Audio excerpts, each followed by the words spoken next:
l'économie de la fonctionnalité et de la coopération, parce que la notion de coopération nous paraît fondamentale. C'est à la fois la coopération en interne, donc le travail sur le modèle économique va remettre en cause les dynamiques internes dans l'organisation, qui sont souvent très fort organisées sous forme de silos, de poches de compétences, et on va travailler à activer ça de façon beaucoup plus transversale, donc à activer des coopérations au sein de l'entreprise.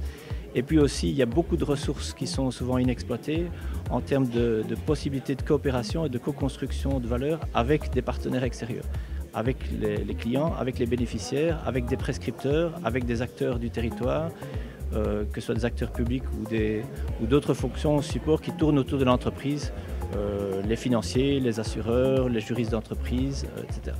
Et donc, cette dynamique de coopération, c'est de pouvoir prendre en compte dans la façon dont chacun travaille la réalité de l'autre pour pouvoir aller vers des dynamiques win-win où on peut créer plus de valeur en regardant l'ensemble des problématiques et en mettant les acteurs en alignement plutôt que de travailler sur des dynamiques où chacun sous-optimise son petit morceau de la chaîne. Le cœur du modèle, c'est l'efficience économique. C'est la recherche d'efficience économique qui est un nouveau paradigme qui nous paraît pertinent pour tous les dirigeants d'entreprise. L'efficience, c'est mieux accomplir la raison d'être de l'entreprise en engageant de façon plus pertinente toutes les ressources, tous les moyens dont l'entreprise dispose, que ce soit des moyens matériels ou des ressources immatérielles. Ses compétences, ses relations, la confiance qu'elle a avec sa partenaire, etc. La mobilisation, l'engagement de ses parties prenantes et en particulier de son personnel. Ça, c'est l'efficience économique et derrière, elle se décline en 4 volets. La première, c'est l'efficience d'usage. Comment mieux engager, utiliser de façon plus efficace les ressources dont on a besoin et qui sont à notre disposition pour atteindre l'objectif qui est voulu par le client. C'est l'efficience environnementale, apporter soit au moins d'impact négatif sur l'environnement et si possible régénérer par l'activité de l'entreprise l'environnement naturel. L'efficience sociale qui est d'apporter une plus-value sous forme de bien-être pour toutes les parties prenantes, pour le personnel dans l'entreprise, pour les clients, pour les bénéficiaires, pour le territoire dans lequel l'entreprise s'inscrit. Et puis évidemment, on parle d'entreprise, donc il faut aussi in fine une efficience monétaire, il faut que l'entreprise puisse y retrouver, qu'elle ait les moyens financiers pour se développer.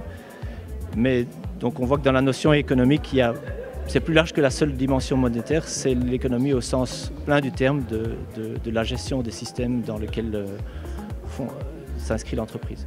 Alors l'EFC, ce que ça m'a apporté, c'est un bien meilleur positionnement sur mon marché, où j'étais fortement limitée par la concurrence. Donc aujourd'hui, j'ai un positionnement très clair et la concurrence ne me pose plus de problème. Ça m'a apporté une bien meilleure relation avec mes clients aujourd'hui, qui pour moitié sont d'ailleurs devenus partenaires tellement la relation est devenue forte. Et ça m'a apporté une très belle énergie dans l'entreprise au niveau de mes collaborateurs qui portent toute l'entreprise avec une conviction et du sens pour eux assez fort. Le temps que prend la transformation pour moi n'est pas un frein en soi et est même nécessaire parce que ça demande de pouvoir s'approprier cette transformation et de pouvoir mettre en place le système, l'écosystème autour qui doit évoluer avec nous. Et ça si on ne prend pas le temps de le faire, on risque de capoter, on risque d'avoir des ruptures par rapport à notre clientèle qui n'a pas suivi, par rapport à nos partenaires, par rapport à nos fonctions support qui n'ont pas suivi.